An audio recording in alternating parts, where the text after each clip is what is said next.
Hey there, friends. I've been thinking we all have our strengths, right? I can do this, but I'm not so great at that. I'm pretty good at talking to people, but I'm not so great at adding things into a website or app. Oops. I love speaking, sharing stories, but social media, all those hashtags and algorithms, yeah, that's a jungle I haven't quite figured out yet. Coming up with ideas that bring folks together? I'm all about it. Bookkeeping, let's just say numbers, and I don't exactly get along, but that's okay because someone out there is good at those things, and when we work together, magic happens. See, Community Pay It Forward has never been about one person.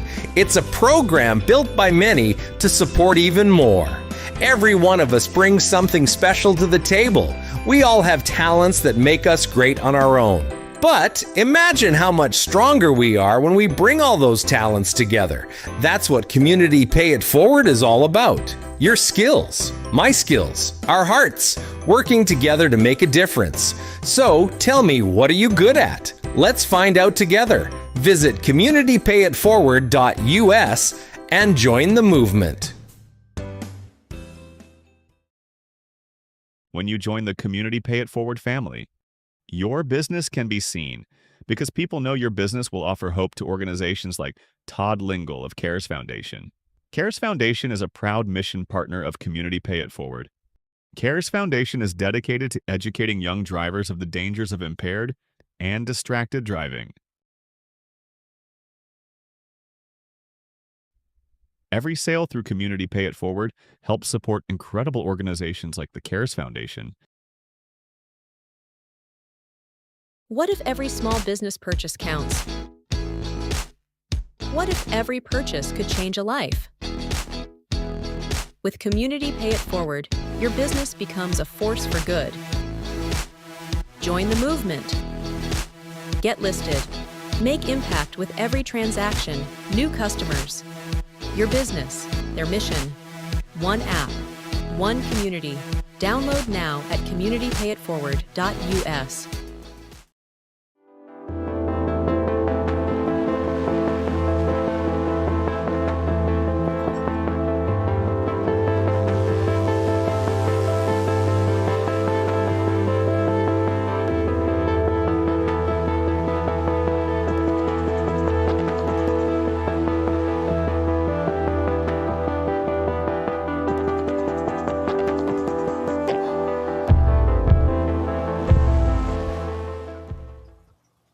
It's kind of funny when you take and you're looking through everything and you start to remember, wow, I only had 1 year to make the changes I wanted to make.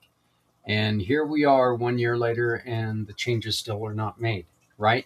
So anyway, hey, everybody, welcome to Footprints Forward. Welcome to 2026. I hope everyone had a very, very fulfilling, safe, and fun New Year, holiday season. And, I hope that it continues and we work together to not just make this the best year for you, but make this the best year for us. Let's maybe let's concentrate on that way, the word us instead of just me. Let's really focus on us, on all of us out there, because all of us working together, all of us going in the same direction. I think if we focus on this, we can really make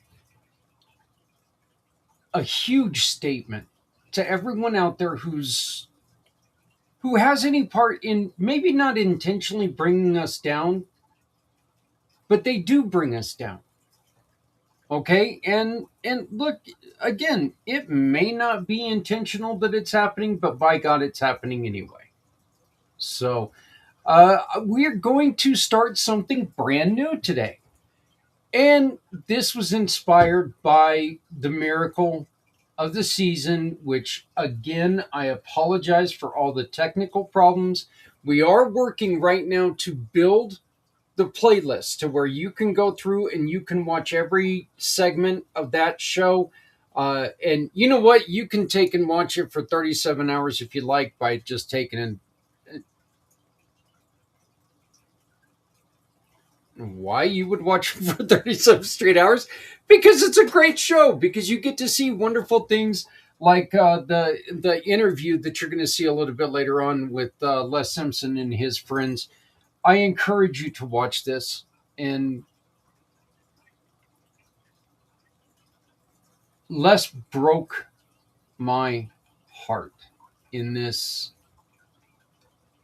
interview because he told a story I had never heard before. And it was such a heartfelt story, and it made me respect the man so much more. So I encourage you to watch that after we introduce our brand new series. It's called pACT Channel Presents Celebrations of the Spirit. We are going to talk about everything that's upcoming and now, of course, past, in which actually today is a celebration. And as soon as we watch this and I remember what it is, I'll wish you all a happy whatever it is. I think it might be Three Kings Day. I can't remember correctly. But what we're going to do is the first Monday of every month, we're going to get together and we're going to talk about, yes, it is also very interesting. Thank you, John. How you doing, brother? My brother Santa, taking a vacation in warm climates right now, all relaxing in his Santa swimsuit, on a beach. Nah, he's in Minnesota. He's freezing his butt off. So, but anyway, John, I want to thank you for all the work that you put in for the miracle. Again, we did have our issues with it this year. We will be doing better next year. But the celebrations of the Spirit is about talking about all the celebrations that are upcoming. I did this for one reason only. I really enjoyed learning about how people celebrate during the holidays. I really enjoyed that, and I really found it very, very inspirational. And I found it extremely educational for myself. And I know a couple people out there who have sent me messages said, I never knew that there was such a closeness between some of these holidays. We want to keep this up. So the first Monday of every month, we are going to introduce you to what is being celebrated on that month. And we're going to start right now with the pACT Channel Presents Celebrations of the Spirit for January. Good Monday morning, everyone. It's me, Zach Clayton, with Community Pay It Forward, Community Dare to Care, and the pACT channels. Last week, I went on briefly, and I came on here briefly, and I was telling you about some of the changes that we're going to be making. One of the biggest changes that I wanted to make was, I guess this is a little bit of self-grandizing, but I also want to think that other people enjoyed it as well. I got some pretty positive feedback, so I want to make sure that we're going to continue to do this and continue to possibly grow and help create that knowledge of that people are looking for at times. And we're going to continue to the first Monday of every month, in which that would be today, obviously. We're going to start a new program. Okay. So I'd like to welcome you all to the pACT Channel Presents Celebrations of Spirit, where every month we explore the traditions, the stories, and the sacred moments that shape our world. In a time where so much pulls us apart, these celebrations remind us of what brings us together: hope, meaning, and the shared human spirit. Whether you're here to learn, to reflect, or to reconnect with your own roots, this is the right place. Let's step into this month's journey. So what we're doing is we're going to continue what we were doing with the miracle of the community and miracle of the season. Sorry, and we're going to talk about all of the different things that are happening in January in different religions. Okay, we're going to let you know what's out there, what's available for everyone. Maybe this gives you a chance or the curiosity to take and go and study a little bit about other cultures, to learn a little bit more about other cultures. So, obviously, there's going to be some months that it's a lot heavier than others, but this is going to be something that we are going to do on the first Monday of every month, right here on Footprints Forward. Another way to try to take and help find a pathway for people who need this pathway. Okay, again, everyone heals different. We heard the story, and as a matter of fact, we're going to be replaying the story today. We're going to replay the portion with Les Simpson, where he really talks about how him finding God saved his life. Now, look, I would love to hear somebody else come with the story from their own culture. I would love to hear the stories of how your life was saved, what it was in your life that made the big difference. QR code up in the corner is the best way for you to do that. You can come on, you can tell us what's going on. We're also looking for people to take in and get involved and help become producers of this show. So, January 1st, which is obviously already gone, but the solemn the solemnity of Mary, Mother of God, honors Mary's role in the incarnation of Jesus and her place in the salvation history. It's also a global day of prayer for peace. Some of the activities: people attend Mass or prayer services, they light a candle for peace, they reflect on new beginnings and compassion. They share a family blessing or gratitude ritual. And so there are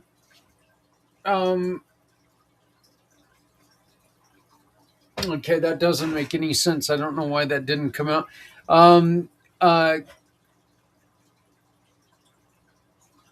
You can find different YouTube channels, and I don't know why it didn't give me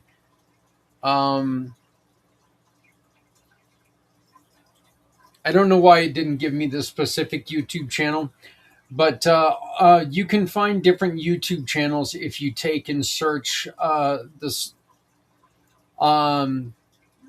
Solemnity of Mary, Mother of God. Let me see if I can do this here real quick. And I'm sorry about this. This is very, very unprofessional, but we're going to see what we can do here.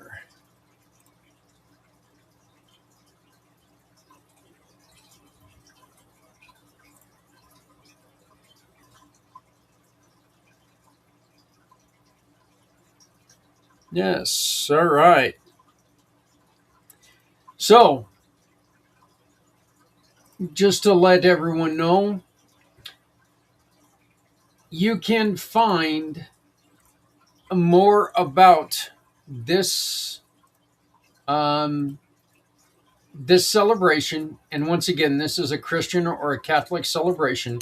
You can find much more about it by visiting this Facebook channel, or this okay.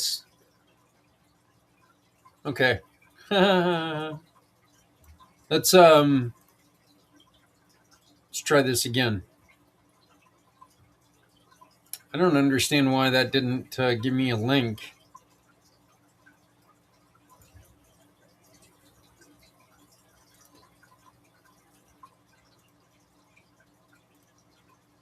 Real professional radio here. All right, here we go. This is a little bit better. So you'll be able to take and go here, and you'll be able to find out a little bit more. This will also be posted in the information from below about the description of the show. On January 2nd, it was the Feast of the Saints, Basil, the Great, Gregory, and Feast of Saints, Basil, and the Great. Okay. Feasts of Saints, Basil the Great, and Gregory Nazian. Nazianzen.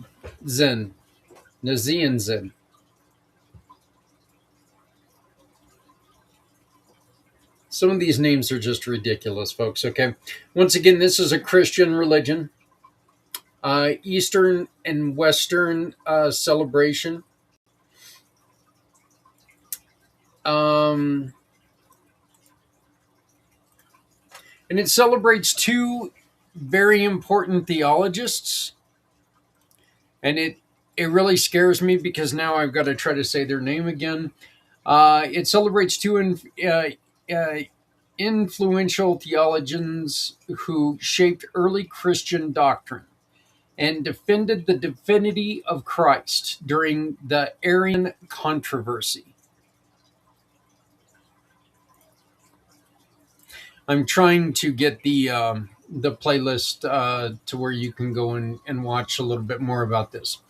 Some of the activities include reading a short biography of the saints, share a reflection on leadership and courage, prepare a simple meal inspired by Greek or Cappadocian traditions, and the YouTube channel you can find when it comes to Feast of the Saints.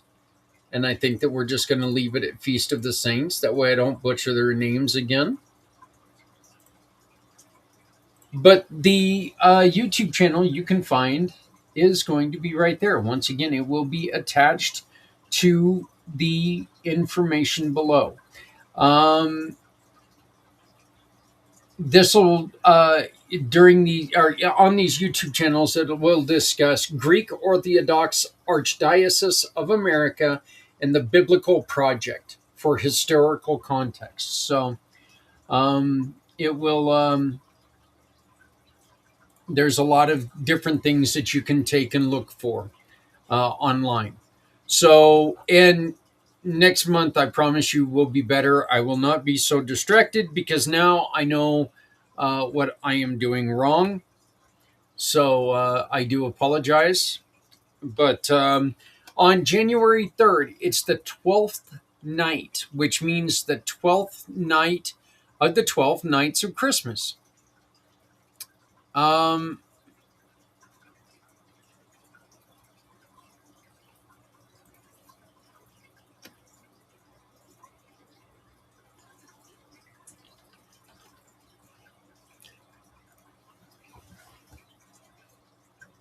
right. So again, I do apologize for this. This is our first time. It's still inexcusable, but I didn't know. This is also a Christian celebration. So we're 3 days in and already 3 Christian celebrations. This marks the end of the 12 days of Christmas and the eve of Epiphany. Some of the activities include baking a king cake, host a small gathering with music and storytelling, take down Christmas decorations in a ritual of gratitude. Here is the YouTube channel where they also discuss a couple of the YouTube channels you can go to are the History Channel, Holiday Origins, and English Heritage, the 12th Night Traditions. Plus, you can go here to this Lindsay Wood and her channel is what I've got in parentheses here. So, or in the explanation here. So, and then of course you've got January 6th. Okay, so I guess we didn't have a celebration for the 3rd. So we've got 1, 2, 5, and 6. So no 3rd or 4th. And you've got the Epiphany.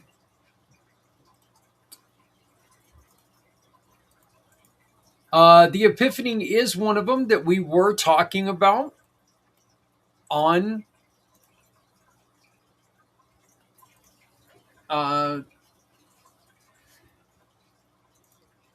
the show, on the program of Miracle of the Season. And it commemorates the visit. By the way, Epiphany, Three Kings Day, is a global Christian celebration, commemorates the visit of the Magi to Jesus and symbolizes the revelation of Christ to the world. Some of the activities are you can bless your home with chalk. And I didn't see that one before. So 20 plus C plus M plus B equals 26. Share gifts or sweets. Attend a Three Kings parade. Make Rosca de Reyes a Latin American tradition. A couple of the YouTube channels you can search out is YouTube Catholic Online or Spanish-speaking channels like El Mundo de los Niños for cultural traditions. You can also go here to Greg Connolly's page and find out a little more about Epiphany or Three Kings celebration. On January 12th, we have the Baptism of the Lord.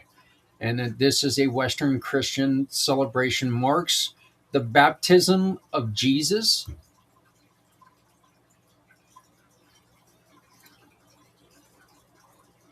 I don't know why I did that, but sorry about that. Anyway, baptism of the Lord, Western Christian, marks the baptism of Jesus in the Jordan River and the beginning of his public ministry. It reflects on some of the activities are reflecting on personal renewal. Visit a river or body of water for a symbolic moment. Share a story. You can share a story of meaningful life transitions. And a couple of the YouTube channels you can look up are The Chosen, Contextual Storytelling, or Bible Project for Visual Theology. So The Chosen or the Bible Project are two of the YouTube channels you can take and look up for Baptism of the Lord. January 13th and 14th is Makar Sankranti Pongal. This is a Hindu religion, not in the Christian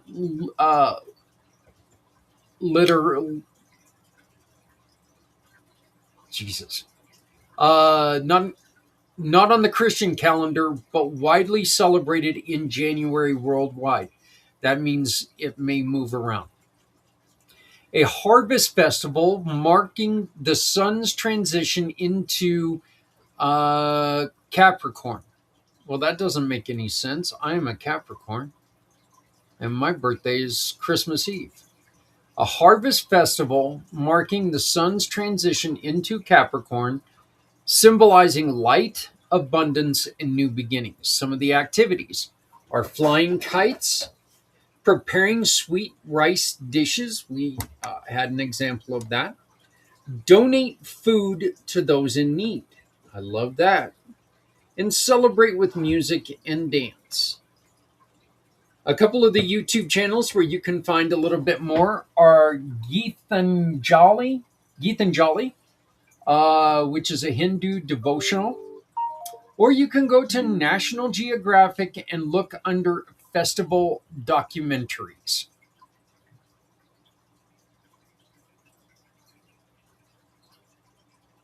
On January 14th, you have the Orthodox New Year. This is by the Julian calendar, observed by Eastern Orthodox Christians who follow the Julian calendar. Some of the activities include attending divine liturgy, sharing a traditional meal, reflecting on spiritual goals for the year, and it looks like the main YouTube channel you can go to find out some more information is the Orthodox Christian Network. So if you want to learn a little bit more about the Orthodox New Year, go to Orthodox Christian Network. January 18th through 25th is a week of prayer for Christian unity.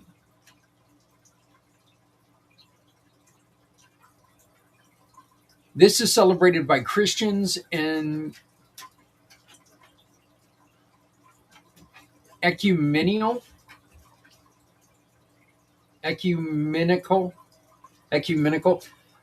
So sorry if I'm butchering this. I do apologize. A global initiative encouraging unity among Christian denominations. It's going to be a tough one.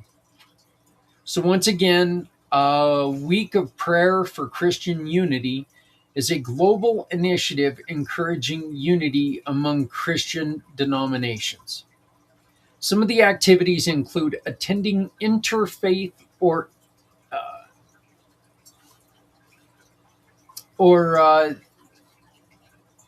a service that you are not quite familiar with.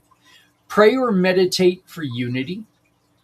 Host a community conversation. And one of the best places to find out more about Week of Prayer for Christian Unity is the World Council of Churches. World Council of Churches. Again, all of this information will be tagged in the description of this show. You'll be able to go to any of these pages and find out a little bit more. On January 25th, Feast of the Conversation of St. Paul. This is a Western Christian celebration. Commemorates Paul's dramatic transformation from persecutor to apostle. This reflects on personal transformation. One of the activities is reading Acts 9 to share stories of second chances. And some of the best YouTube channels to find more information is going to be Bible Project, Bible Project on YouTube, or Ascension Presents. So check those out, and you can find out a little bit more about Feast of the Conversation of St. Paul. January 10th, various dates, okay? Indigenous Midwinter Ceremonies.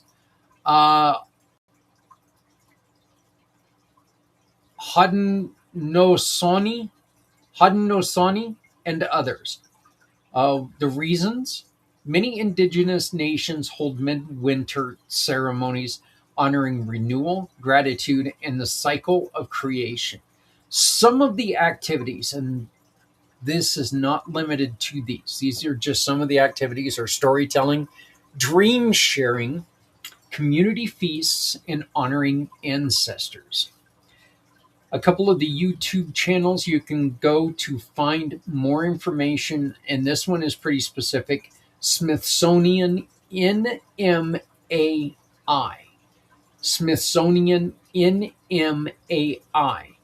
And You can also go to, on YouTube, Indigenous Experiences Cultural Education. So once again, there are various dates for midwinter ceremonies.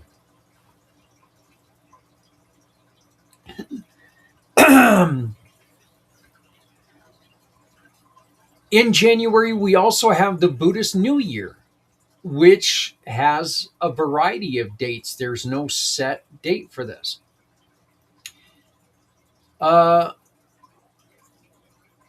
Mahayana communities celebrate the New Year in January, focusing on the renewal and compassion. Some of the activities include temple visits, lighting incense, acts of kindness, and meditation. A couple of the YouTube channels you can check out are Thich, which is Thich, Thich, Not Han, Plum Village, Thich Not Han / Plum Village. So again, this will be in the description. And the Buddhist Society of London. So that's just a list of 10 things that is going on this month alone. You can already see that look, Christians really take their celebrating to heart. What is this? Seven of the 10 were Christian celebrations. I'm not saying this is bad, so don't mistake what I'm saying. I'm just saying, and especially the beginning of the month, there were in the first 6 days, you had 4 days of celebration. So that's, honestly, those were 4 days that until, a week and a half ago, I had never heard anything about any of them. So that's one of the reasons why I like doing this, because I get to learn about these things. So I do appreciate it. If we missed anything, please scan the QR code up in the corner. Come on and tell us. Let me know immediately, and I will make an addendum to this and add this as we continue through the week. I will add it in on Wednesday night. That way people know that it's here to celebrate. So please, if we missed any celebrations, don't get mad. Let's come on and talk about it. Use the QR code above, get involved, teach us about what you celebrate. There's certain rules. No hatred, no anger. It's for educational purposes only. And if it's not open to everyone, I'm sorry, we're not going to put it out there. This has to be something that's open to everyone. I don't want to get into the trap that we're going to be talking about certain religions looking more like something other than religious ceremonies. Saying this, I believe that there are some religions that are out there that are a little wonky. That doesn't mean it's true. Okay? What it means is I don't know enough about it to where I could really feel any comfort in expressing with you, and I just didn't find anything about it. But if there's something out there that you are celebrating, if there's something that's out there that you would like to share with people, come on and join us and explain it to us. Let us know.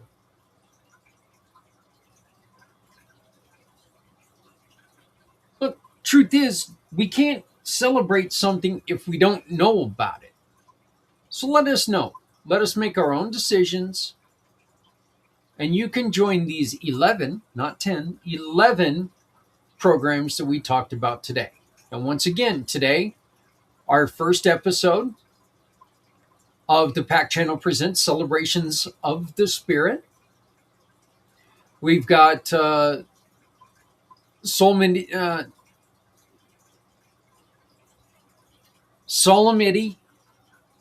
of Mother. I'm sorry. Solemnity of Mary, Mother of God, January 1st. And I'm going to listen to how these are pronounced because I'm butchering them, and that's embarrassing. January 2nd is the feast of the saints Basil and Basil the Great and Gregory Nazan. Oh Jesus, Nazinzen. Sorry. So that's January 2nd. January 5th is 12th night, the ending of the 12 days of Christmas. January 6th is Epiphany and Three Kings Day. January 12th is the baptism of the Lord. January 13th and 14th is Makar Sankranti, Hindu celebration. January 14th is the Orthodox New Year. And I believe that's one of them that, yes, that one moves around. January 8th, January 18th through 25th is the Week of Prayer for Christian Unity. I'm interested in this one. I'm truly interested in this one because it is so funny how, and I need to stop using the term "this is so funny" because it's not funny. I find it interesting how different versions of Christianity come after each other quite often. So I'm very interested in this. If anybody takes part in any of the celebrations of this, please let me know. I would love to learn more about this. I'm going to visit the World Council of Churches on YouTube to find out more. January 25th is the Feast of the Conversation of St. Paul. That's January 25th. January, we have Indigenous Midwinter ceremonies, and also Buddhist New Year is another celebration that happens throughout the new year, or throughout January. Thank you for joining us on this month's journey through the celebrations that shift and shape our spirit. As we close this chapter, remember every tradition carries a story, and every story carries a spark. Next month, we'll explore new celebrations, new cultures, and new ways to come together. So please stay connected, stay curious, and keep the spirit alive. Please like, share, and subscribe, and tell everybody, hey, look, there's this schmuck who can't pronounce names who tries to do this thing that talks about all of our celebrations. Let's see if he can talk about what we do. Better yet, why don't we give him a call and find out how we can help him learn? Aha! This is the QR code. Help me out. So the structure for this show is going to be very simple. We're going to have the stories, an opening that's going to give something personal or a historical anecdote, what the celebration is, why it matters, how people celebrate around the world, how listeners can participate via the YouTube channel. So, and then in the end, we're just going to try to tie all this in together just to prove that, you know what, this is a celebration of one group of people, but it's something that could be good for everyone. It's always better if we know about each other. So please join us next month in February as we continue our brand new series of the pACT Channel Presents Celebrations of the Spirit. Thank you very much, and I'll see you in February.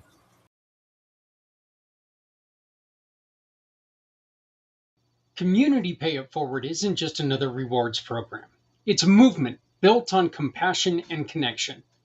We link everyday businesses, nonprofits, and neighbors, so simple actions like buying lunch, getting your car fixed, or hiring a service can create lasting impact. When you choose one of our giving partners, part of your purchase goes directly to families, veterans, children, or community missions in need. It doesn't cost you a dime more. It just means your purchases matter. Because here, every transaction tells a story. And our belief is simple. If you're not helping someone, you're hurting everyone. Because at Community Pay It Forward, no one needs to go it alone when we all come together.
So we've said that we've been looking for volunteers. You guys have heard me talking about that the last couple of weeks, and this is one of the reasons why it's desperately needed. You heard my struggles pronouncing some of these names. I'm going to get better, and just watching that was a little uncomfortable for me. Is one way to say it, because of the mispronunciation of a lot of the words. I like to be a little bit better prepared. I obviously was not, so we will do better next time. But I think you get the gist of what we're talking about. I also don't want to make this all about religious celebrations. You know, we're going to be talking about the 4th of July. We're going to be talking about Veterans Day. We're going to be talking about some of these other days that are very, very important to people around the world. We simply cannot find information on every holiday. So if it is a holiday that you celebrate, we could really use your help by you sending it in to us and letting us know exactly what you celebrate. It would help us tremendously. So please, reach out to us, okay? And if you would like to come in and if you would like to talk to us, right here is a QR code. You can come in and you can tell us how you celebrate your event, how you celebrate your holiday. It's a great way to make a difference and to help people understand what some of these holidays are. I had no idea about any of these holidays until this came about. None. I have a lot of interest. I saw a king's cake yesterday, on Saturday, when Adrian and I were at the store. And I knew what the king's cake was for.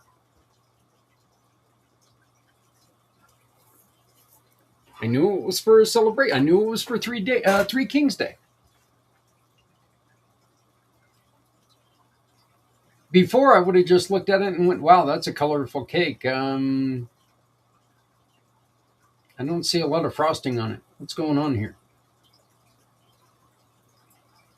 So, to close our show out, we do have a segment from the Miracle of the Season. And this is a very, very special segment to me because I learned a lot about a really, really good friend, somebody that we spend every second Wednesday with, Mr. Les Simpson. He is the last segment of this show, but it is such a look. when I started doing this show, I knew that there were going to be times I was going to be laughing so hard I could barely control myself. I knew that there were going to be times that I was shocked, and I knew there were times I was going to be completely saddened. This was hard for me to listen to. This was very hard for me to listen to. It was very sad. But then in the back of my mind, I knew he's still around.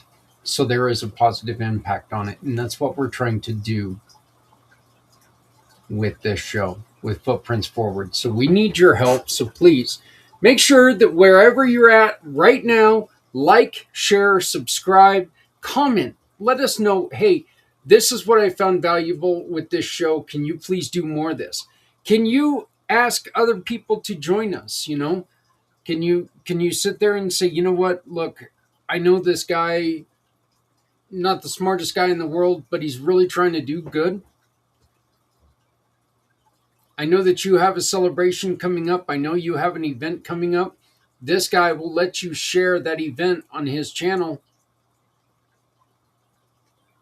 We're here to make lives better. We're here to share stories. So please, like, share, subscribe. If you know somebody who's trying to do good in the world, bring them on, because we can do so much more together. And again, no one needs to go it alone when we all come together. So I will be back in about an hour to close the show out. This is my good friend Les, his wife Suzanne, and Kathleen. Hey everybody, how's it going? We are here with this is something that we're looking forward to. Last year we had Susan and Les join us, and they talked to us about their faith and about what this season really brings to them and how they feel their faith helped them. And it was so compelling, and it was so important that I wanted to bring them back again. They have brought along a friend this time, which just makes me beyond appreciative, because it does show that, look, what we're trying to get out is really making a difference, and it is really resounding with other people. So I am extremely excited. So please welcome our good buddy Les, with the master class show every second Wednesday. And hello, Les, how you doing, buddy? I'm doing great. So, and his beautiful wife, Suzanne. Hello, Suzanne. It's great to see you again. Thank you. It's good to be here. And a brand new friend. And Kathleen, we're going to try this. Okay. It's Kathleen Wuker-Finning. Very good. Very good job. Yeah. Yeah, look at that. I actually got it right on the first time, the third time through. But we got that going. Kathleen, first off, thank you so very much for participating in this. It truly is something that with what you are doing, which is you have a healing connections through art, with the Faith to Create Ministries. Can you tell us a little bit about that, please?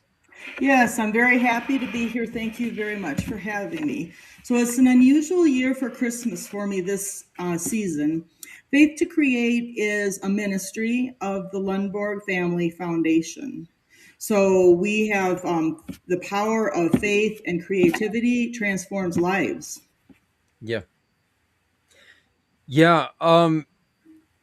Can you and art that I know personally how art can help people work through different things. What is it that you try to make sure that do you let people experience the art themselves, or do you try to direct them into ways to bring that art out? How does it go? Do you just sit them down with the medium and say create, or what's the process like? Well, by professional training, I'm a teacher, so I have experience with elementary education, working with a franchise, and then a coworker has asked for me to partner with her working with elderly. So for my job itself, I go all the way from early elementary, and then summer camp is with 9 through 14-year-olds, and now I'm presently working with elderly, which has been such a blessing. So, as way of background, what my ministry is, which I found so rewarding, is working with the family foundation.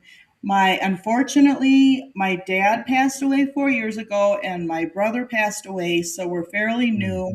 Very blessed to be able to have my nephew, who is highly, highly, highly trained. He's a Air Force combat cameraman, and so he's at that high level with the military, as an artist also. So we're working as a foundation. So I think I'll focus more on what we do with our ministry, if that makes sense. Yeah, yeah, absolutely, absolutely. So, like I said, I think that and what is the difference then between what you do with the art and the ministry? What how do you distinct put a distinction in there? I find much more freedom with my ministry because I can let the Holy Spirit work through me. This is a Hmm. faith-driven ministry. When I'm with work, it's very, very satisfying. I enjoy it very much. Sometimes I feel a little limited because I'm following a curriculum. And this way, I'm actually writing the curriculum. So I have found that very joyful to be in the field with people of all ages and being able to write for Faith to Create. Um, and I neglected to say this. Thank you very much for your teaching.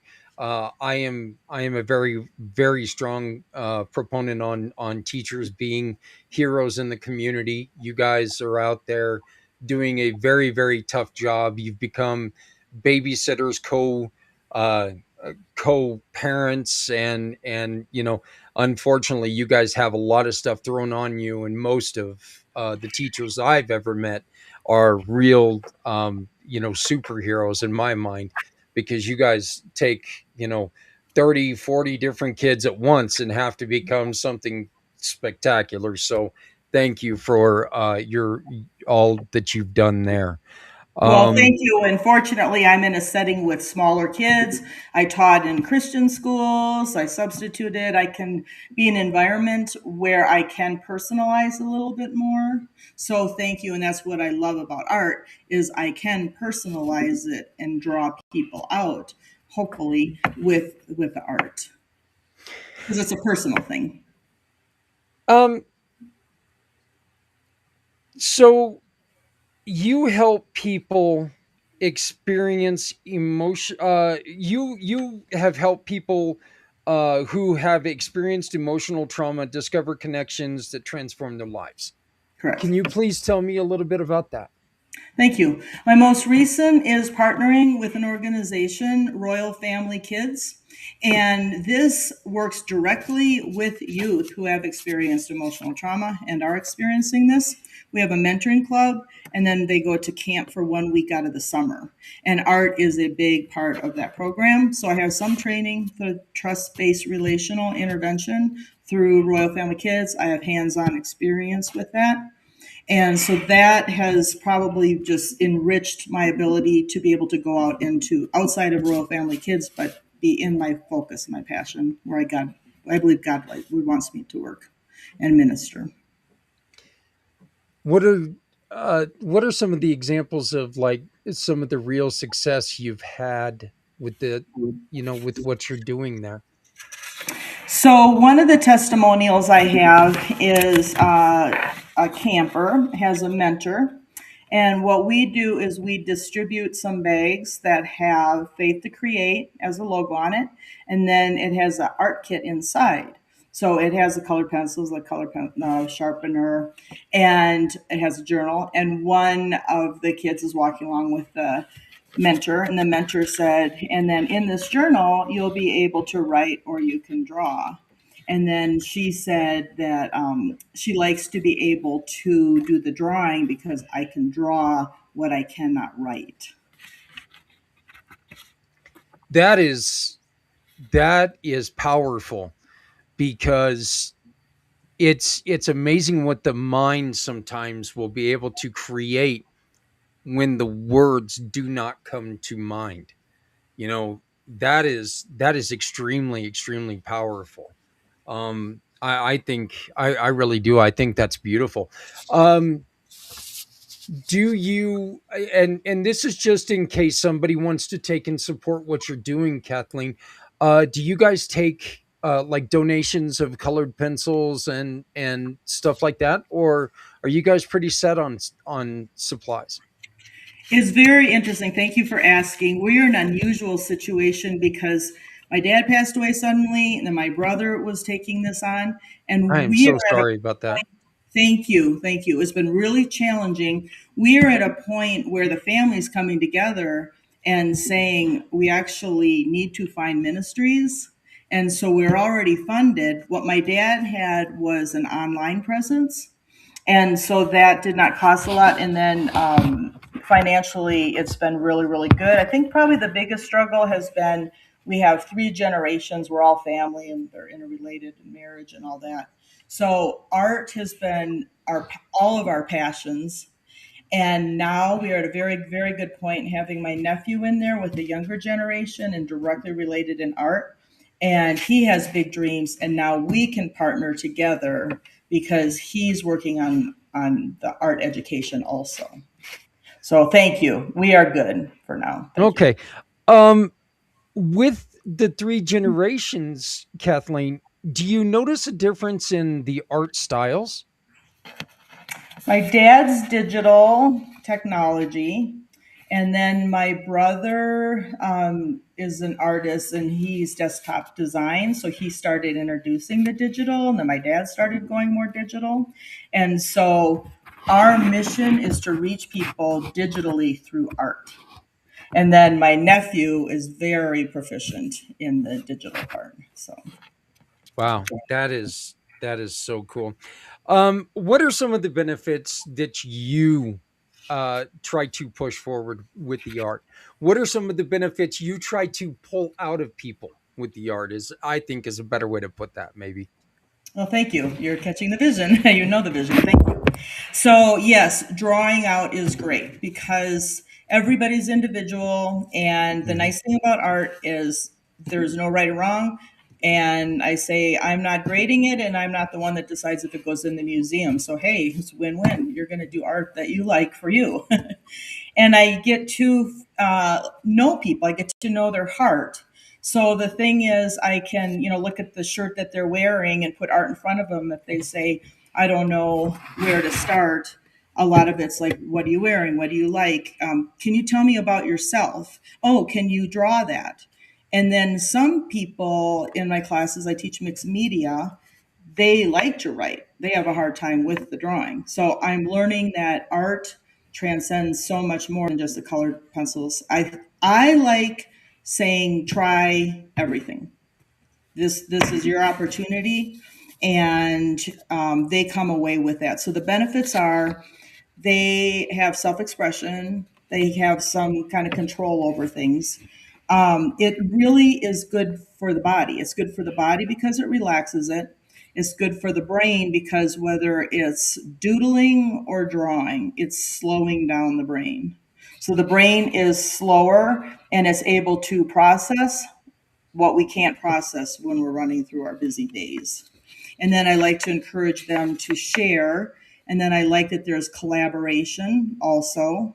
And I feel like there's a synergistic effect because one's sharing, somebody else will share. So then it helps somebody else open up. So I think art is a great setting to be able to do that, to have the community and share themselves. Yeah, I cannot agree with you more. I know that back in my days when I used to do a lot of painting, Mm, um, there was abstract was something that I felt like the chaos that was in my mind was was better spoken when I put it on a board in front of me in the uh, in the abstract itself. I felt like I could discuss what my head felt better on a board than I could if I was just trying to talk about it. It confused me to try to talk about it, but when I put it on the board, it made a lot of sense to me. So I love your program. I love what you're doing here. So, what are some of the practical things that lead to healing and transformation when it comes to your program? I would say being prepared, is the headspace with our youth in the foster care. If they're hungry, if they're overly tired, if they're overstimulated, there are all kinds of variables that inhibit them to get to the space that we want them to be in. So the beauty about the Faith to Create is we have these bags that go with the kids on the buses, and they can eat nonstop. They just ask for more. So that's really big, that their body and their mind is prepared. So then I think also some people like music, and of course you get into music and there's different styles of music. So when I'm teaching, do I play music? Do they not play music? Can they have headphones? Can they not have headphones? It's so individual. So that's why I think encouraging people to, I also photograph, and we say 80-20. We say 80% on a session, do what you know is going to work, and 20% go off with you might not like it. So I try to build space into that where do what you're comfortable with. So it's self-esteem building, but also do that 20, and I don't give them the numbers, but that's my mindset. Do that 20 that you're not sure if you're going to like it or not. And then if they love it, then that builds their repertoire of art. This is one that's a little bit off script here, but how hard is it to when you look at a child? And I know that a lot of times when you are drawing or painting or something, you are looking for that perfection. How hard is it with the smaller children to teach them? You have to mold perfection. Perfection's not going to just come out. You have to mold perfection. So if you feel like you've messed something up, keep playing with it, because perfection is in there. What you're trying to say is in there. You just need to bring it out. How hard is Yeah, that with that's kids? good. That's good. So in our franchise training, it's please work quietly, and we do the respect and the talking, and then it does not have to be perfect. And then we use markers instead of Ah, pencils, because the pencils, they want to erase. So these kids just dive right into it, and sometimes they'll say, I didn't mean to do this. And then our comment is, well, what would you like to do with that? Just like, that's how it is. It's kind of a good life lesson too. That's what you have now. What are you going to do with it? yeah, So boy, Les, I'll tell you, if they like quiet, they would not like me very much, huh? I'm not very quiet sometimes, but um, the last one I have for you, what are some of the recommended sources that that we can look into this further? How can people find out more information, and maybe even talk to you a little bit further about that, how they can become involved or support what you're doing? oh, thank you.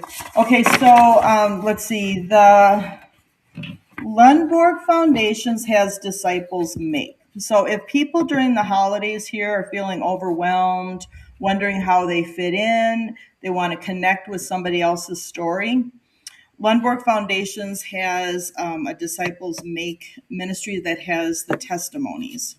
And then if they want to dive in further into faith, we partner with Campus Crusade for Christ.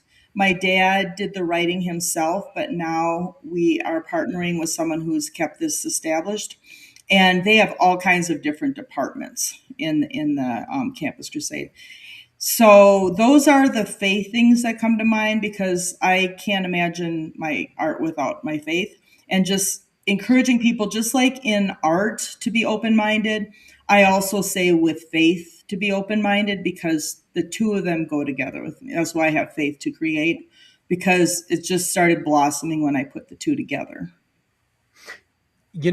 And Kathleen, like I was saying at the beginning of this, that is one of the reasons why I feel so strongly about what we're doing here, is I don't want to shut down any faith. I want people to understand what everybody's going through, because there is a similarity in a lot of things that we all go through. No matter, no matter how we study, no matter who we are, there's still a similarity between all of us.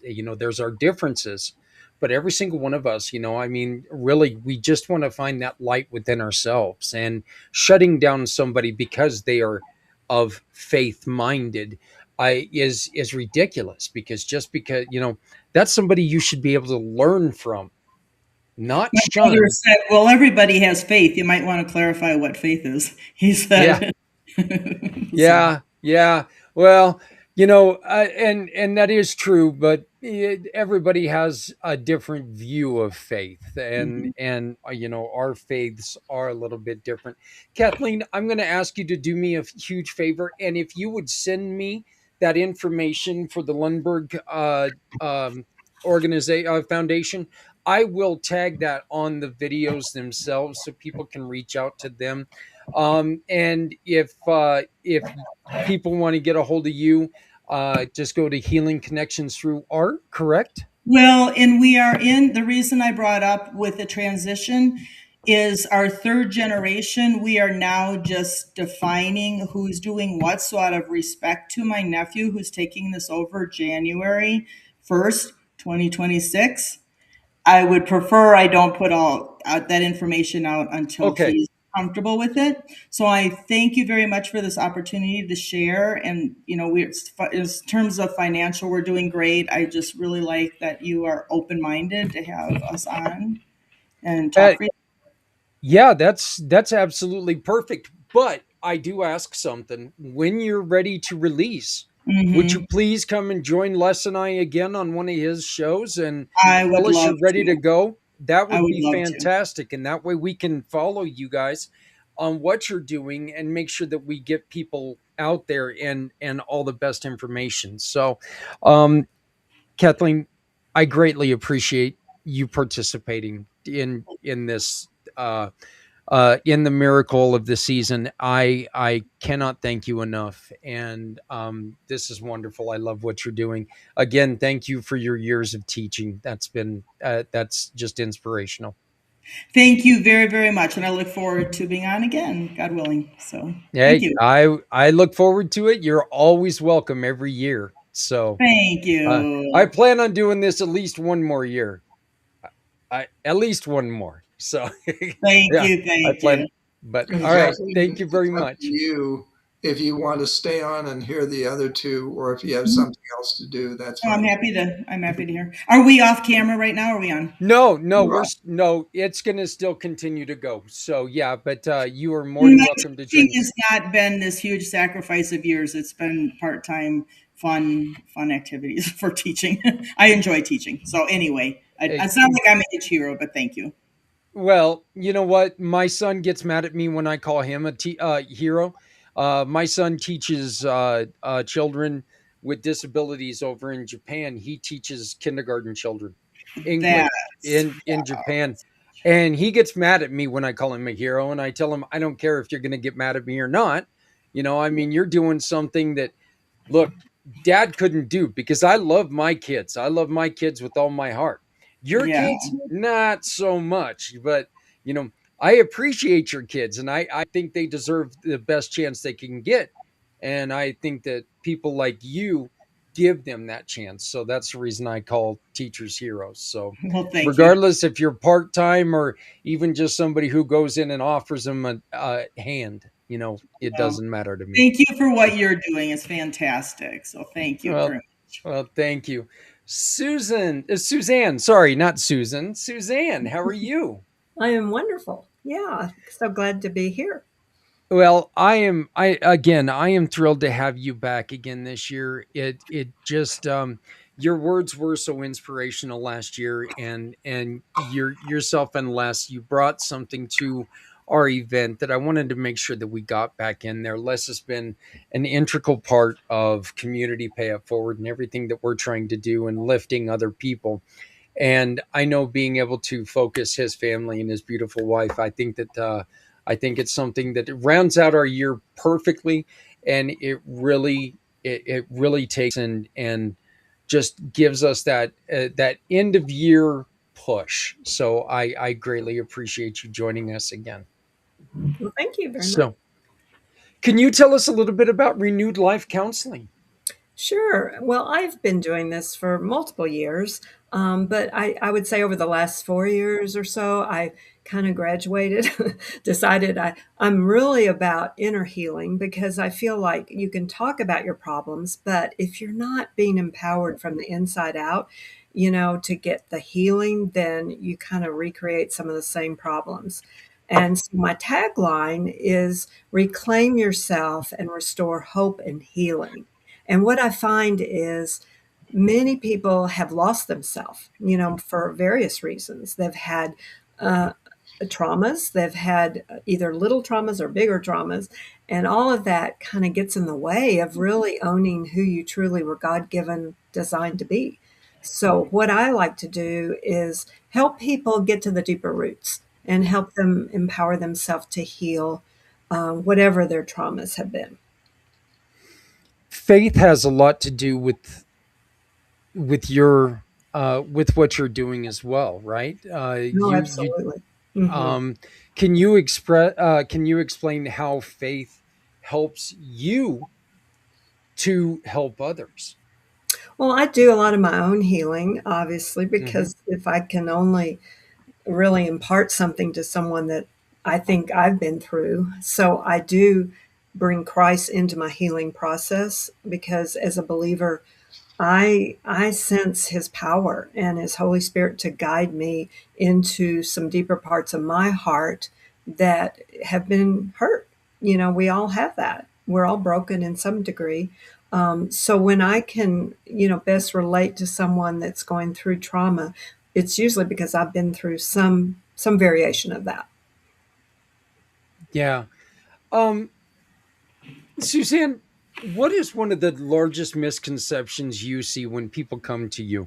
Is it when it comes to them being lost? Is it they've just got to a point where they just don't think that who they were before suits them anymore, or is there a loss of just identity and lack of faith, or is it kind of a combination of everything? Well, I think the latter is more what I see, loss of identity, and loss of purpose. Um, Yeah. I think when people say I'm stuck, that's what I hear a lot. I'm stuck. Well, that tells me either they're not moving forward because they don't know their purpose or they have some emotional blocks that are keeping them from, the full healing that they could experience. And I know with veterans, there's symptoms that people experience. It could be that they observed some combat, and lost some people that they were very close to. Or, during this time of year, people have a lot of losses that Mhm. resurface because we're supposed to have this happy unity of community and family, but it doesn't always happen. Some families were pretty much destroyed because of being in the war zone. So I think to answer your question, I think it's a matter of how do people get to whatever those inner wounded blocks are that are there that are in their way. I I bring up quite often that I think that the holiday commercials where they have the child that shows up at the door, the serving, the military son or daughter that comes home. I There are so many people who see that and they sit there and they wait for their own door to swing open and have that surprise, and it just crushes them when they don't. Mm. What can we do, Susan, to make sure that we understand that, what, I wish that happened. I, like in my own case, I wish that on December 24th my son from Japan was going to walk through the door. Yeah. I know he's not going to this year. Hmm. I know he's not going to this year, but I can't let that bring everything down for me this year. I need to make sure that, first off, I need to make sure that I call free my son and let him know, son, I wish you were here, but I appreciate and love that you are there. And Hmm. I just appreciate and love you. What do we need to do to make sure that we are okay and they are okay knowing that I understand you can't be here? Yeah, boy, that's a tough one because everybody promotes Hmm. families this time of year. And Yeah. I don't have much family that's local. And the family that I do have, I'm not just extremely close, but it feels like when I focus on the image of what I think Christmas should be with families is when I get into a funk. I Yeah. feel like it doesn't have to be all about families. It's really about, in my opinion, because of my faith, it's about Christ and what he's done for us. So I tend to, not focus on circumstances so much as, what do I need to feel during this season and what could I do to encourage myself?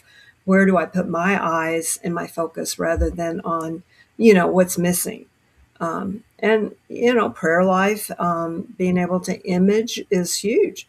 I do a lot of imagery with people because the brain really doesn't know if this has happened or if it's just an image that you conjure up. So if you kind of imagine yourself in a peaceful place, bringing in a Christ-like figure or bringing in your faith, it can really get you through a lot of difficulties during this time of year.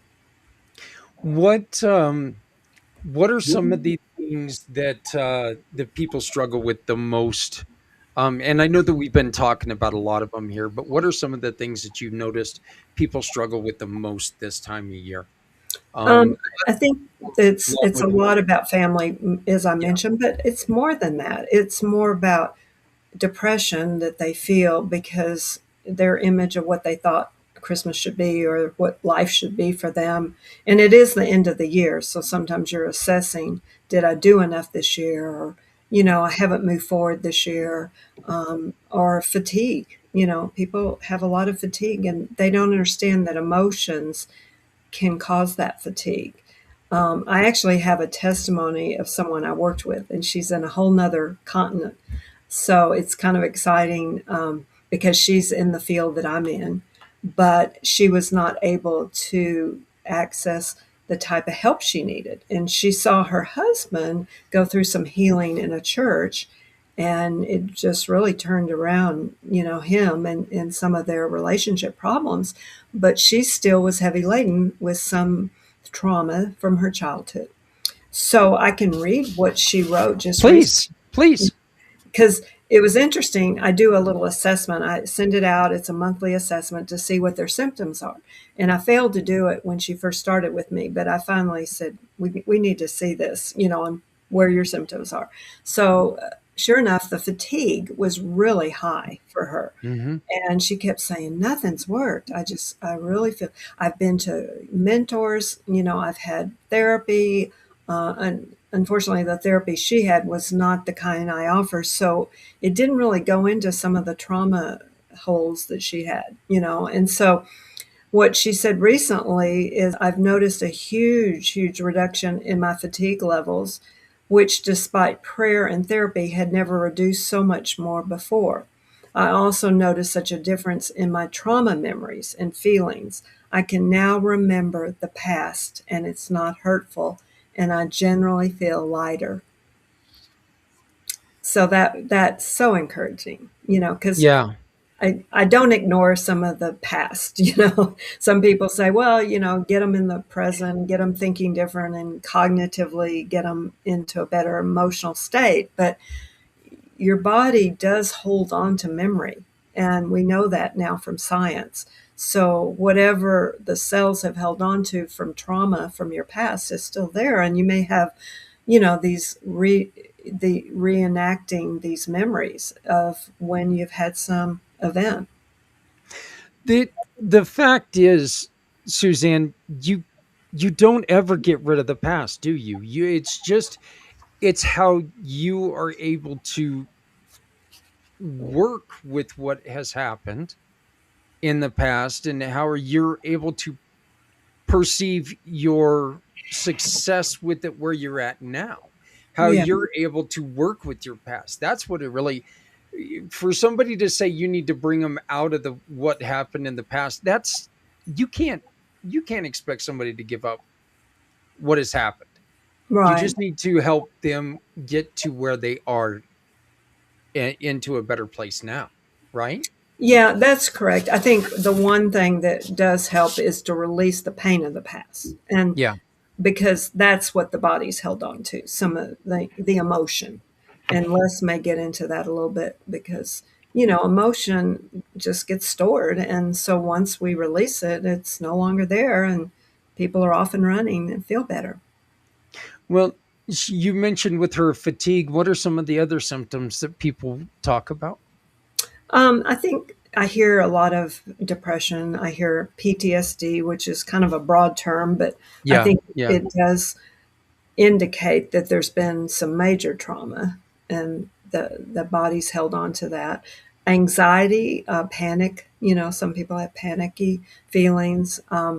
If they're in an event that recreates some of that old pain, then it may heighten, you know. And I think during this time of year, it just heightens because people have a lot of expectations on the way Christmas should be for them. yeah, yeah. That and is that also has a lot to do with allowing somebody else to dictate what Christmas should be for you, right? I Yeah. mean, we a lot of times we let somebody tell us what Christmas or our holidays are. This is what this is what the TV is expecting my holiday to be. Yeah, you see the Hallmark movies, and boy, I have Yeah. to limit those movies. I tell Les, you can't see too many of them because they're all, just with glowing romantic feelings.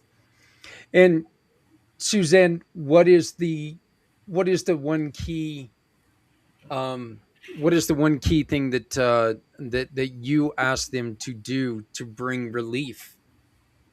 Well, that is a great question.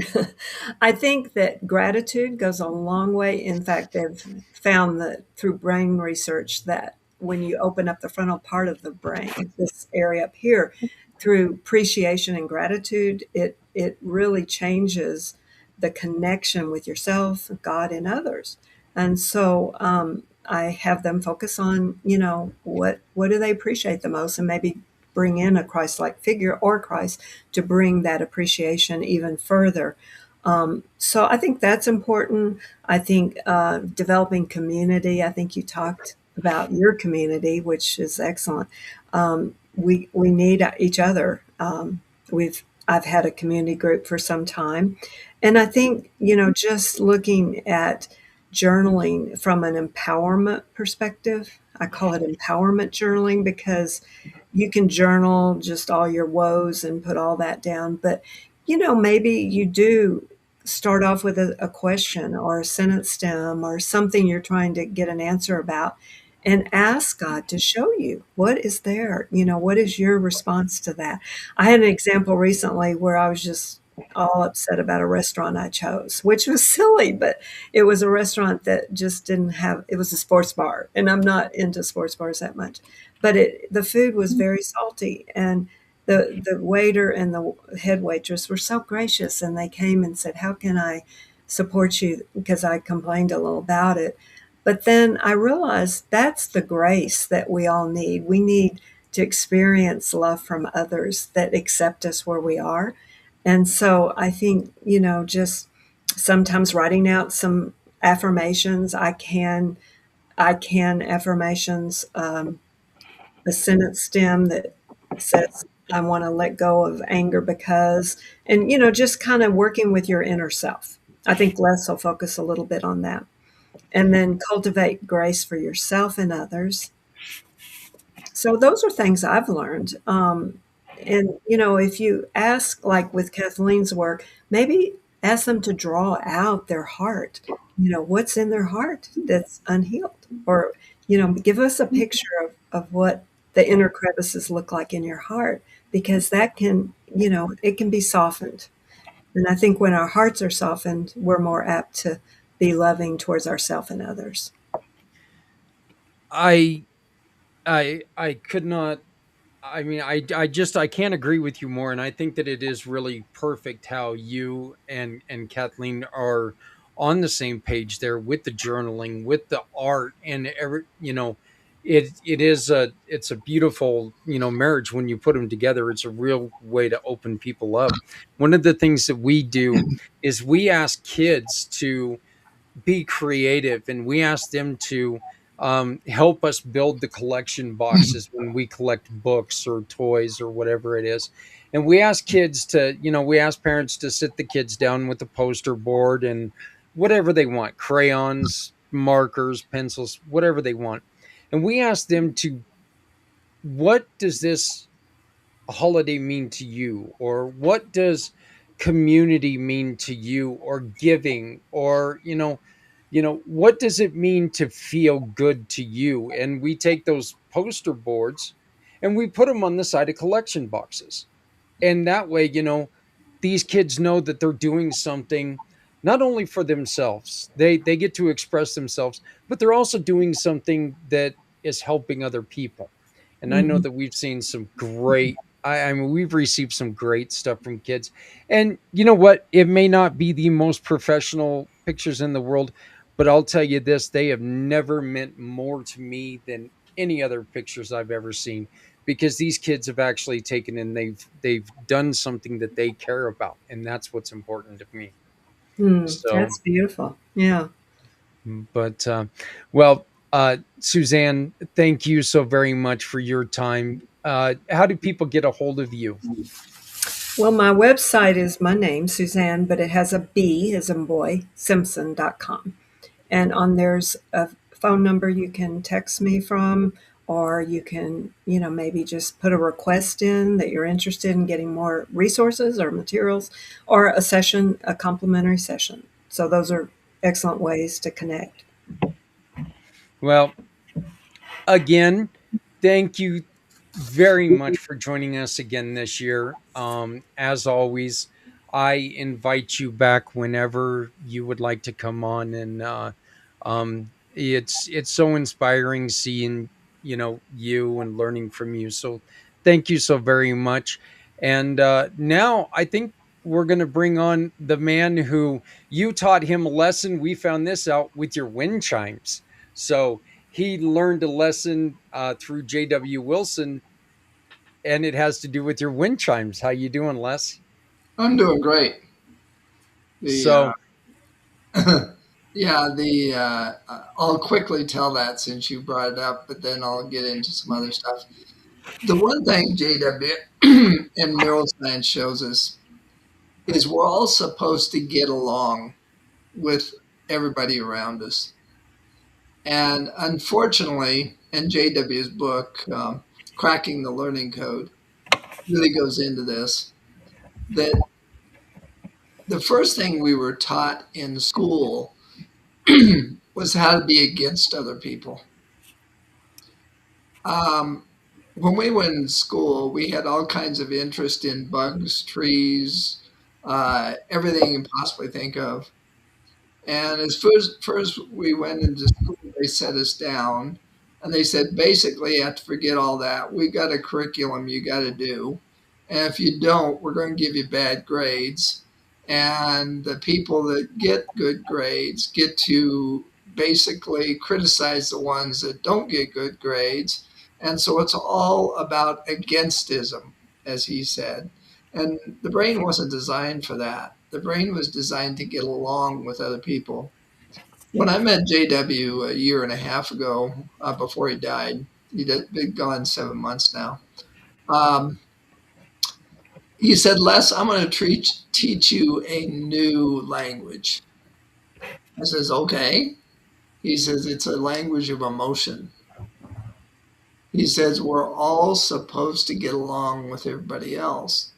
Well, it's interesting. I started listening to him, and of course, we've been taught it otherwise. Competition is the only way to have value and so forth. And so I started listening, and I prayed, and I asked the Lord to show me what he was talking about. And the first thing that confirmed it after I was taking his course for about 3 weeks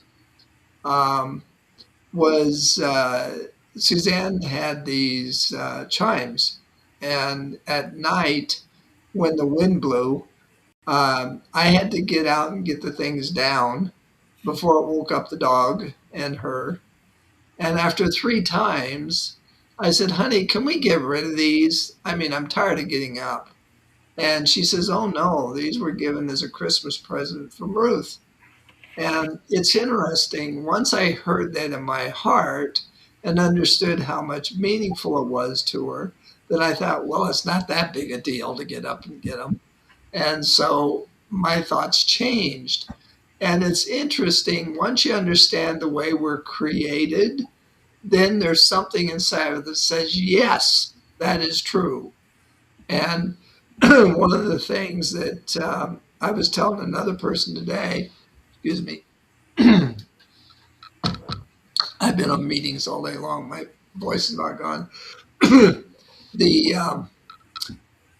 That once, and this is what also JW says, once we're on the right track, then our eyes, our ears, everything starts searching out to seek what can make us better at who we are. And I was just talking to a lady on an earlier call. She was a social worker for 30 years. And it was just in her that she'd given enough. It was time to do something else. And then so she got into a occupation of getting funding for companies, but she didn't look at it as money. She looked at it as helping the companies get better.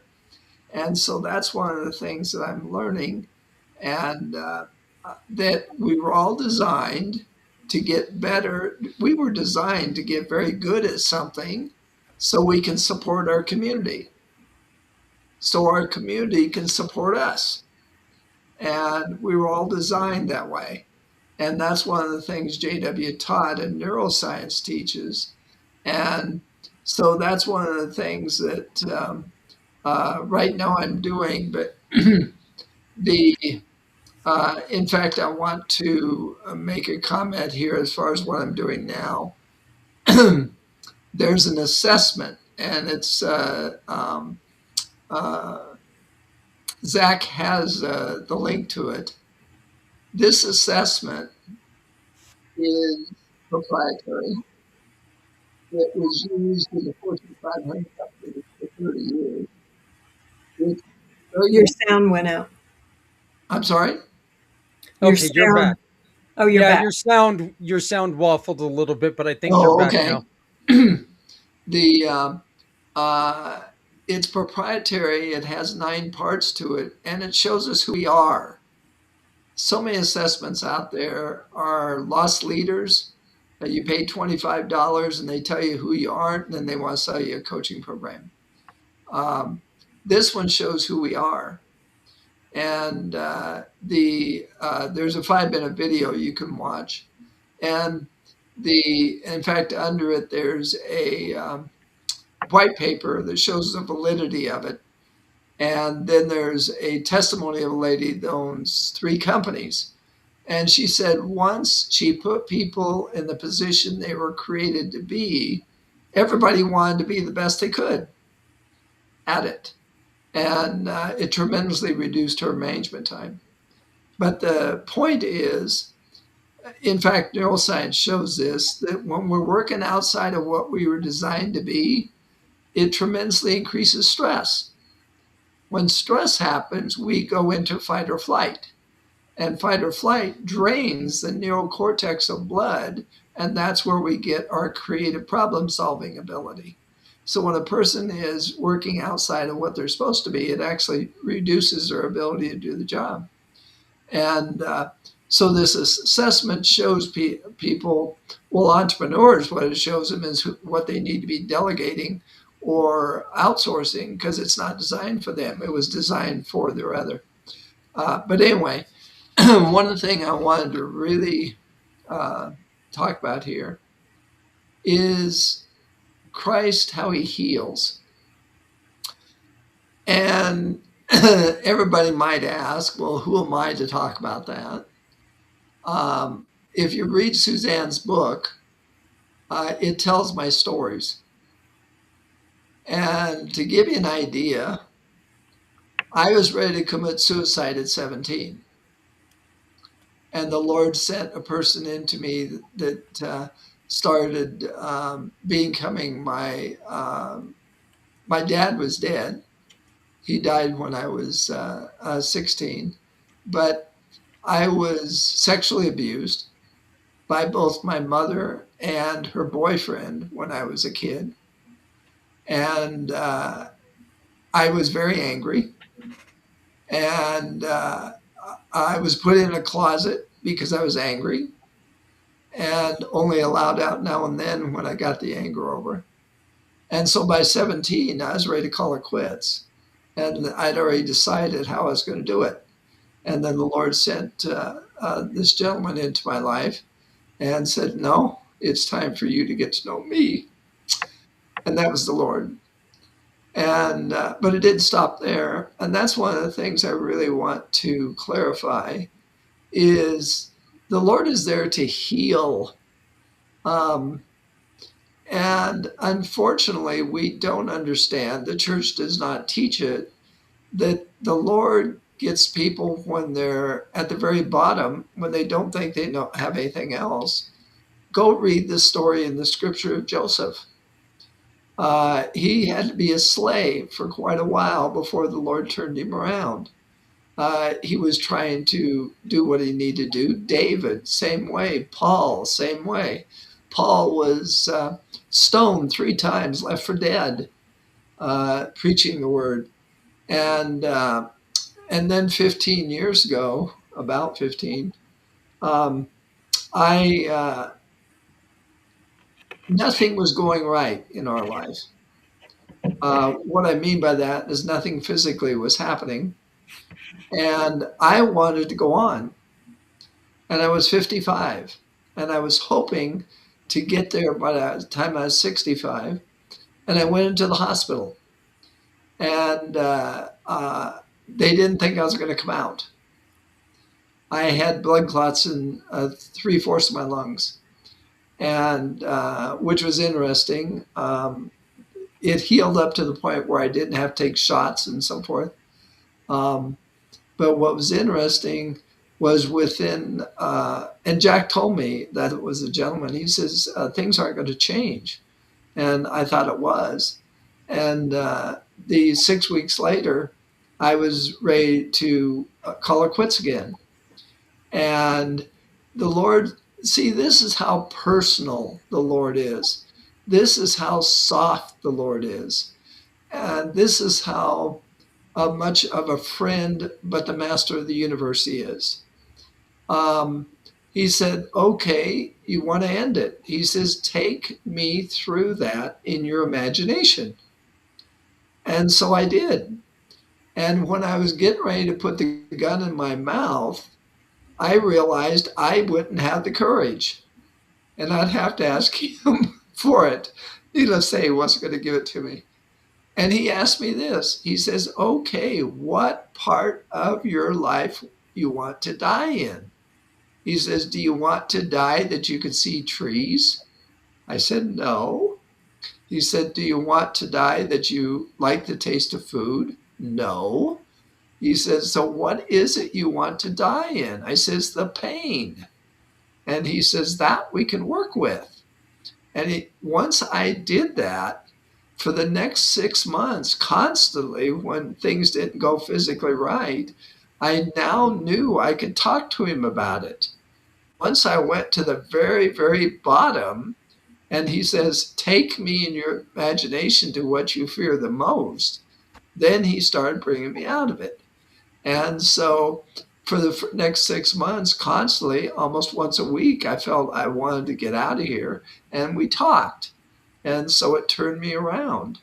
And so then the Lord led me into emotional freedom technique.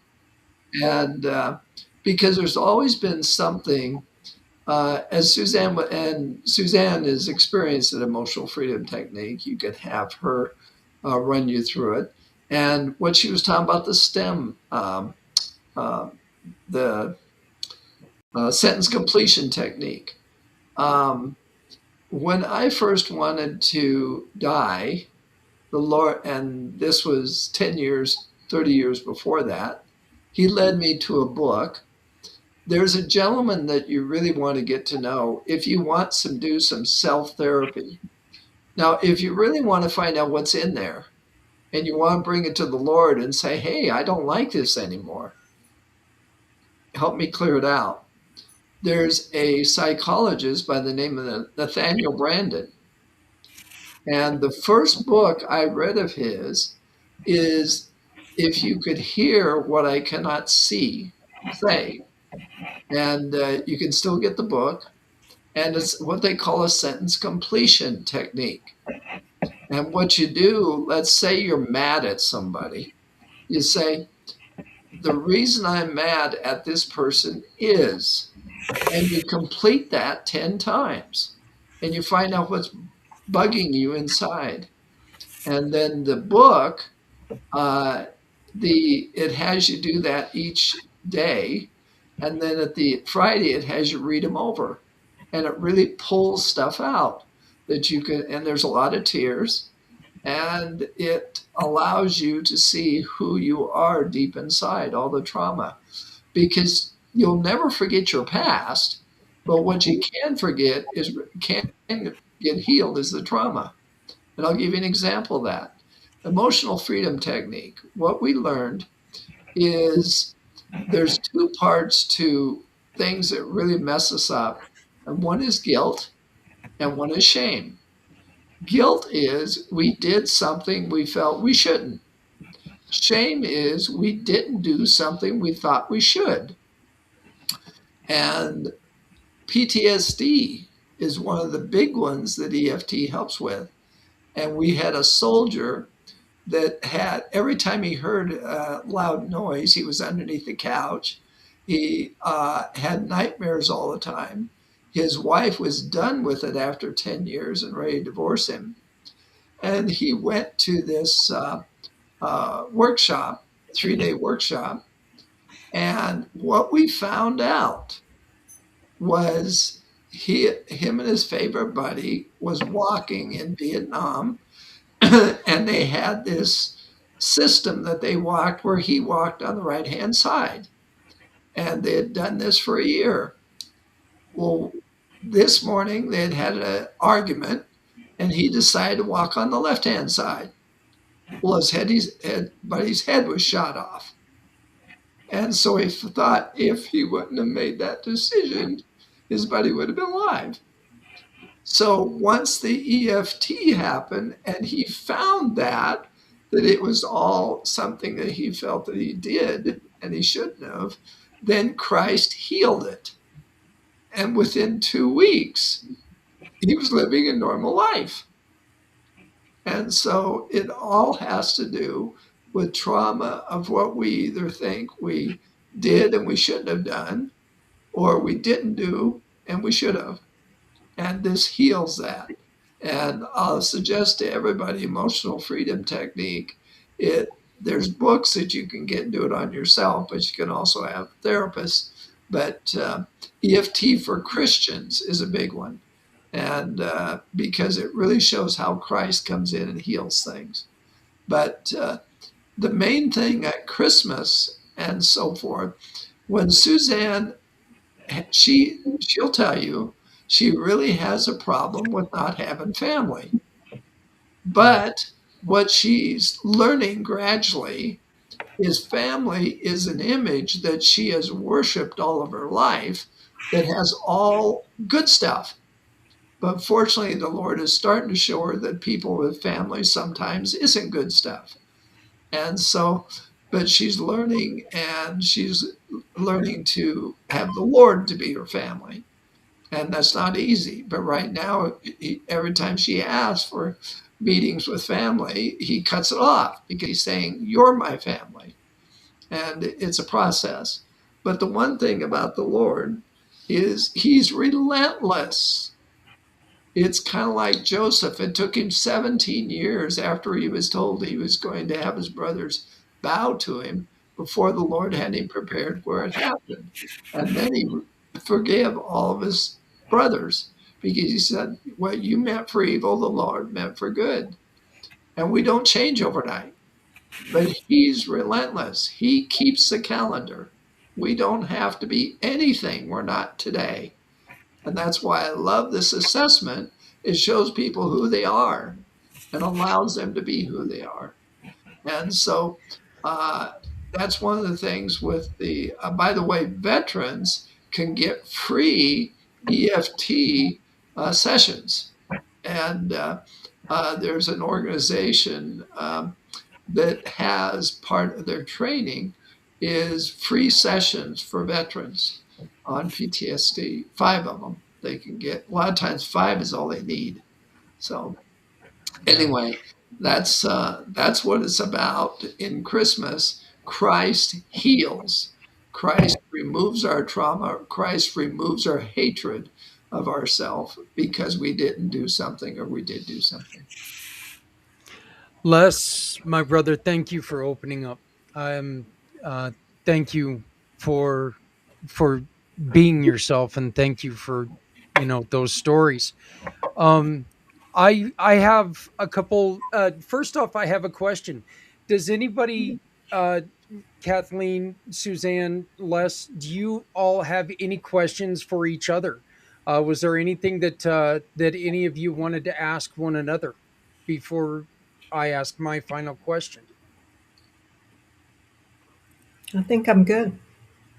Yeah, I'm pretty sure you guys know each other, but I mean, I know sometimes in a situation like this, we open up and there are questions that come out here.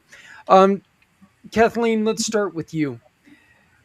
When God spoke to you for your first time, and I know this may sound like a weird question, but there are people who very well could need this question. The first time God spoke to you, what did you think? What was your first thought? Was it, why is somebody speaking to me? What's going on here? Am I crazy? What was your first thought when God spoke to you the first time? Well, fortunately, I grew up in a very faith-based, grounded, integrative home. So I hear the stories of what I said. And one of the things I said was Tata Gigi for thank you, Jesus. So I hear it before I remember it. So I guess that's a good sign. All right, I got to be honest with you, Kathleen. I think we just came up with the title for this segment, Tata Gigi. All about him this season. So that was cute. So again, Kathleen, thank you so very much for joining us. I cannot thank you enough. So thank you. Suzanne, what was the first time you heard that voice? What was the first thought when it came into your life? What was your first thoughts? Well, I think I was in high school, and I think it gave me a lot of peace. And I don't know that I got very grounded in it at that time because I kind of still had my independent side of me, to kind of go my own separate path. So it really wasn't until I was out working that I found the the relief from depression, and that's where I think it helped me the most. And I heard a voice that said, "Come to me, you can find relief, and the scriptures have it." And I thought, no, I don't understand the scriptures. But when I felt a leading in that direction, the scriptures opened up to me. Wow. Yeah, that is kind of exactly what I was looking, because I know that there's a lot of people who they may have heard a voice and they just don't understand what they're hearing, and that's the reason I asked that question. So just to make sure everybody understands what I was going for here. Les, you just really brought this up in your story. Um, 17 was the first time. What was your first reaction to hearing this voice? Well, give you a little bit further. My dad, he was brought up, both of his parents were killed. And he was brought up by an uncle that was strict Southern Baptist. And he beat him all the time. Every time something turned around, he got beat. And my dad was a very large man, Swedish. And at 17, he was wearing 17 size men's shirts. And he decided at 17 that he was going to have to make a decision, either run away or kill his uncle, because he said that he could have broke him like a pencil. And so he ran away. And he didn't want our family to have anything to do with religion. And at 12, or maybe, yeah, 12, we saw a play at school. And we didn't know it, but a pastor had been in it and invited us to this deal the following evening. And I thought it was going to be another play. It was a preacher talking, and at the end of it, they asked for people to come forward, and a lady beside me pushed me out in the hallway or in the aisle. And so I went down. He did his thing and so forth, and took me home, and said he would be back Sunday. And Dad says, I don't want you on this property. Get off now. And so that was the end of that until I was 16 and met this girl, and everybody was praying. They had a family that went to church, and everybody was praying that I would get involved with her. Well, I did, and went to the church, but that's when, and she wouldn't have sex with me. And I was simply angry and had decided that was it. And that night I decided to end it by driving off a big cliff in Fort Collins, Horsetooth Reservoir. And then that's when the Lord sent the other gentleman into my life. I listened to a youth group thing, and a friend of mine, I says, I think I need to talk to you. And we went inside a room, and I said, well, I'll pray with you if you want. And I says, well, all I can say is, Lord, at 12, I said something, but I don't know if you ever were in my life, but now I want you in my life. And that was the start of it. And from then on, he's just poured it. But the one thing I don't want anybody to get the idea is anything changes the next day. Problems are still there. You just have somebody now you can take the problems to, and he cleans you up as he goes, and you learn to trust him more and more. In fact, the one thing I really suggest to everybody is to read the last 3 chapters of Job. You find out what the Lord does, how he runs the entire world. And when you finally get that he runs the world, he can run up my life. And you fight with him every day and say, I don't like this. And he says, okay, why? And it's a conversation. So that was the first time really. But also Suzanne has her book that at 5, I had a Bible underneath my pillow because I couldn't sleep in the dark. And I would get up at night and read 3 or 4 chapters, didn't know what the hell I was reading, and put the Bible back on, but then I could sleep. So there's been a process that he's had me on ever since I was a kid. Suzanne, Les has mentioned it a couple times. Can you tell us the title of your book? Yeah, it's called Lost and Restored, and the subtitle is Healing Your Heart with the Father. I have, like on my website, I can discuss the first chapter. It can be sent off to someone and discuss what the book's about. And they can get it on Amazon as well. Okay, and we will link all that to the description of this show, and that way you can find that book. Kathleen, Suzanne, Les, brother, thank you all. Thank you all for being part of the miracle. I think Les said it the best, okay? No matter which way you choose to be complete, you've got to remember nothing changes overnight. And if it does, it's probably not worth it. If it's something that you think is going to change overnight, you know, it's a shortcut. Healing is a task. Healing is working. You have to continue to live a better life no matter which way you go. And I love, Les, that you put that out there. That you can't wake up the next morning and everything's perfect. It just doesn't work that way. There are always going to be mornings that you're going to wake up and you're going to go, oh, not again. How are you going to look at the rest of the day, though? That's the important thing. Again, thank you all so very much for being part of the miracle of this season.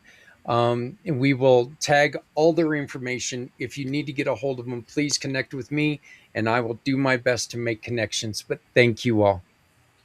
Thank you so much, Merry Christmas. Merry Christmas.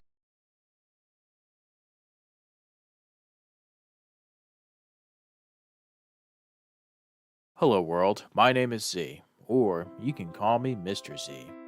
I am a web developer, and I am also a consultant at Z World Webs. My one goal is to develop custom websites that are specifically catered to your organization's needs. I completely understand that building a website is an exhilarating, exciting, and significant step in connecting with your audience. Your organization has Z potential to make a meaningful impact, whether it's supporting animal rights, advocating for equality, combating human trafficking, or honoring the brave individuals who have served our country. Your mission is too important to be held back by the challenges a website can present.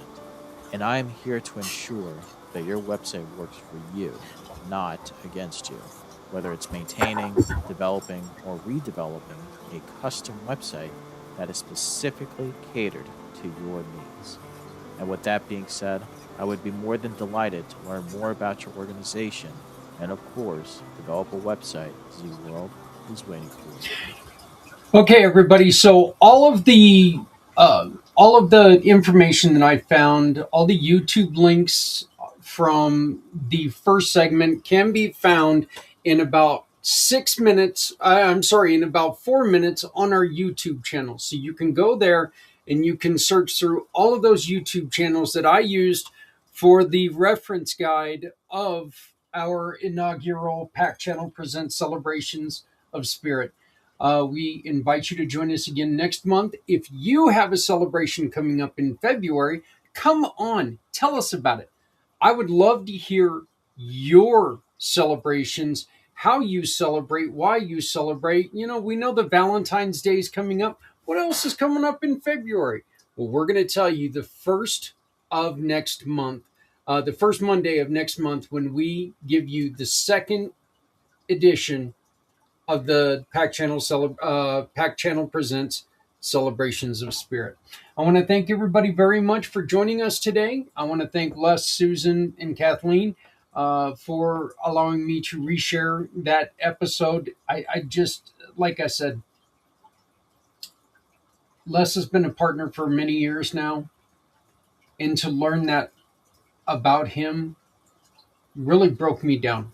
And I appreciate him being vulnerable with us, and I appreciate all of his knowledge and wisdom, and I appreciate their journey into the path of healing that they found. And remember, that's what this show is about: giving people options on how you healed. We're not going to direct anybody on how they should heal. That's up to them. Our goal is to make it available how we healed. When we talk about what we went through, other people can succeed with that knowledge. We should never shut up, because what we're going to say could lead somebody to where they need to be. My name is Zach Clayton, Community Pay It Forward, Community Dare to Care, and the pACT channels. I do want to tell you, by Wednesday, for Community Impact, on Wednesday, we are going to introduce our Mission for Healthy Heroes. So please join us Wednesday at 8 o'clock East, right here on these channels, except for unless you're on the Things Network. We're not on Things Network, but join us on the pACT channel. If you need, get a hold of me, use the QR code.